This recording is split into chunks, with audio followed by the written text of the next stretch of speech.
Right. మనతో పాటు BRS senior నాయకులు ఉన్నారు. మేడం చెప్పండి ఏంటి సిట్యుయేషన్ ఏ విధంగా ఉందో? ఒకవైపు హైకోర్టులో క్వాష్ పిటిషన్ రద్దు అవ్వడం జరిగింది. ఎట్లా ఉండబోతుంది ముందు కార్యాచరణ? ఏం లేదనలా ఫాల్స్ కేసు ఇది. రేవంత్ రెడ్డికి ఏం చేయాలో అర్థమైతలేదు. 6 గ్యారంటీలు మాట ఇచ్చిండు. ఎన్నికల కంటే ముందు వాగ్దానాలు చేసిండు. ఇచ్చినటువంటి హామీలు నెరవేర్చే పరిస్థితిలో లేడు. వాటి నుంచి ఎట్లా బయట పడాలి, ఎట్లా డైవర్ట్ రాజకీయాలు చేయాలనే దాంట్లో భాగంగానే ఇవంతా కూడా కావాలని ఈ కేసులు పెట్టి అంటే డైవర్ట్ చేసే రాజకీయాలు చేస్తున్నాడు రేవంత్ రెడ్డి. ఆయనకు అంటే కేటీఆర్ గారు ఎప్పుడు చూసినా ప్రజలతోటి ఉండేటువంటి మనిషి. ఒక బలమైనటువంటి ప్రతిపక్ష పార్టీగా బీఆర్ఎస్ పార్టీ, ఆనాడు ఉద్యమ పార్టీ, ఎప్పుడు ప్రజల కోసం పరితాపించి వాళ్ళ ప్రజలకు ఇచ్చినటువంటి హామీలు ఏవైతే ఉన్నాయో ఇచ్చినటువంటి హామీలు అమలు చేయమని చెప్పేసి ప్రజల పక్షాన నిలబడి గొంతు నొక్కి చెప్తున్నటువంటి మనిషి కేటీఆర్ గారు. కాబట్టి ఇవాళ ప్రజలలో ఒక చర్చ జరుగుతున్నది. అరే కేసీఆర్ ఉన్నప్పుడు ఎంత బ్రహ్మాండంగా 10 ఏళ్ళు ఒక ఉద్యమ నాయకుడు పాలించినప్పుడు బ్రహ్మాండంగా అభివృద్ధి జరిగింది. ఆయన ఇచ్చినటువంటి మాట ప్రకారం అన్ని పనులు చేసిండు. మనం అడగని హామీలు కూడా చాలా నెరవేర్చినటువంటి కేసీఆర్ మనం అనవసరంగా దూరం చేసుకున్నాము. కానీ ఇవాళ రేవంత్ రెడ్డి వచ్చి ఇవాళ మాకు అసలు ఇచ్చినటువంటి మాటలు ఏది కూడా అమలు చేయకపోగా ఇవాళ మేము అనవసరంగా ఇబ్బందుల్లో పడ్డాం కదా, తెలిసి ఒక ఉద్యమ నాయకుని మేము దూరం చేసుకున్నాం అనేటువంటి పరిస్థితుల్లో ప్రజలు ఆలోచిస్తున్నటువంటి ఈ సమయంలో ఇవాళ ఆయనకు భయం పట్టుకుంది, వణుకు పుట్టింది. కాబట్టే ఏం చేసిండు, నేను రోజుకు ప్రజలకు దూరం అయితేనేమో ఏదో ఒక రకంగా వీళ్ళను బదనం చేయాలి, ఏదో ఒక రకంగా కేసులలో పెట్టేసి వీళ్ళ గొంతును నొక్కాలనేటువంటి ఒక కుట్రలో భాగంగానే ఈ కేసులో పస్సలేదు, వాస్తవాలు లేవు. అంటే చాలా క్లియర్గా కనబడుతుంది. ఆయన దేనికి చేసిండు, హైదరాబాద్ ఇమేజ్ పెంచడానికి చేసిండ్రు.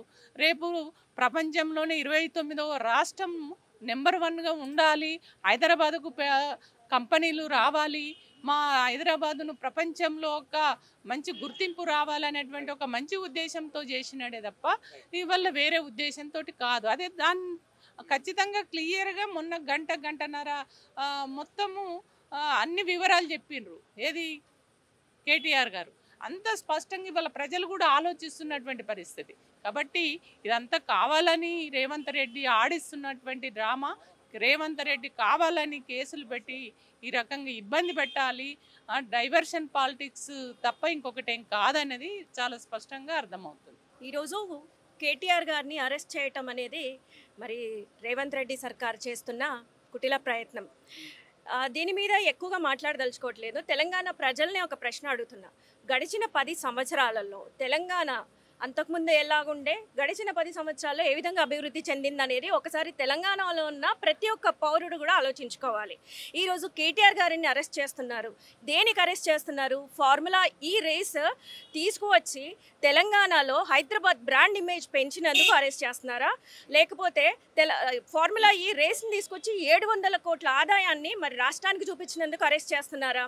మరి ఆ విధంగా మరి తీసుకువచ్చిన ఆదాయం ద్వారా రాష్ట్రాన్ని అభివృద్ధి చేస్తూ మరి హైదరాబాద్ బ్రాండ్ ఇమేజ్ పెంపొందిస్తూ మరి నెక్స్ట్ ఇయర్ కూడా ఇదే విధంగా ఫార్ములా ఈ రేస్ అనేది రన్ అవ్వాలనే విధంగా మరి దానికి అడ్వాన్స్గా అప్పటి మరి ఆ మున్సిపల్ అడ్మినిస్ట్రేటర్గా మరి ఐటీ మినిస్టర్గా ఒక మినిస్టర్ హోదాలో మరి ఆ పార్టీలో ఉన్న సందర్భంలో మరి మన అధికారంలో ఉన్న సందర్భంలో మరి కేటీఆర్ గారు తీసుకున్న నిర్ణయాన్ని తప్పుపడుతూ ఈరోజు చేతగాని ప్రభుత్వంలో ఉన్న ఈ రేవంత్ రెడ్డి అరెస్ట్ చేయాలనే కుటిల ప్రయత్నాలు చేస్తున్నారు. మరి దీంట్లో అర్థమే ఉంది. మరి చేయాలనుకుంటే రేవంత్ రెడ్డి గారే స్వతహాగా మరి ఆ రేస్ని కంటిన్యూ చేయొచ్చు కదా. ఆ రేస్ని కంటిన్యూ చేసి తిరిగి ఈ రాష్ట్రానికి మరి ఫండింగ్ వచ్చే విధంగా ఇంకా 700 కోట్లకు మించి ఇంకా 1000 కోట్లు వచ్చే విధంగా చేయొచ్చు కదా ఫార్ములా ఈ రేస్ని రన్ చేసి. మరి అదెందుకు చేయలేదు?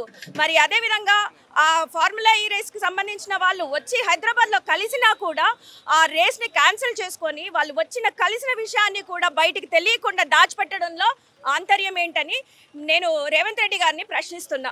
మరి ఈ విధంగా ప్రతి విషయంలో కుటిల ప్రయత్నాలు చేసుకుంటూ ఈరోజు ఏమీ లేదు, కేటీఆర్ గారు ప్రశ్నిస్తున్నారు. అధికారం వచ్చినప్పటి నుంచి ప్రశ్నించే వాళ్ళ గొంతులు అనగదొక్కాలి.